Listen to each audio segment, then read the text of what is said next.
खुलुमबाय गोजोन फुंबिलिनि गासैबो बडलेण्ड बुब्लिनि अनसायगिरिफोरखौ बरायग्रोबाय। दिनै 5 नभेम्बर बुधबारनि फानजामुथिखौ फरायथिनो लादों आं उदांस्रि मुसाहारिया। फानजामुथिनि गिबियाव दं मेष राशि। सोरनिबा खोथा लाना गोरोन्थि हाबा मावफ्लांनो हागौ, गोसोखौ गाज्रि मोनबाय थागोन। वृष राशि। देहाखौ जोबोरैनो मेंखांनाय मोनगोन, नखराव खामानिफोरा मावब्लाबो जोबस्रांनाय नङा। मिथुन राशि। आंगोनि मदद आरो अनसायनाय मोनगोन, गोजोन खुसि समखौ बारहोहरनो हागोन। कर्क राशि। नखराव धोन दौलत बांगोन, जेंना जेंसिफोरा सुस्रांगोन, मोजां सान। सिंह राशि।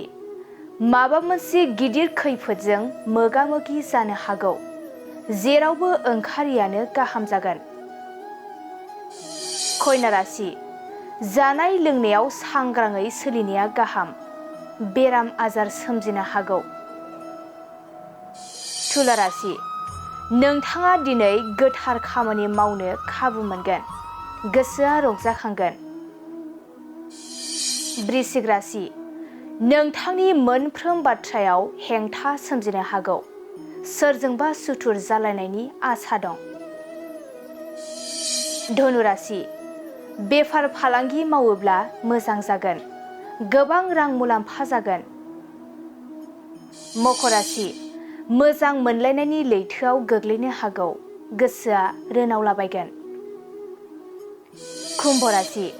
नोंथाङा गोजौ थाखोनि सनमान मोनगोन, गिदिर बिबाननि थाखाय सायख'जानो हागौ।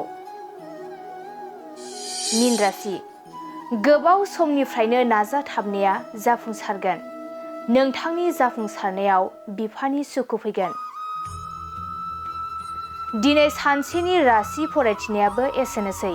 आसा खालामो नोंथांनि दिनैनि साना मोजाङै मोजां थांगोन, बेखौ बडलेण्ड बुब्लि नखरनिफ्राय मिजिंथिबाय। गोजोन्थों।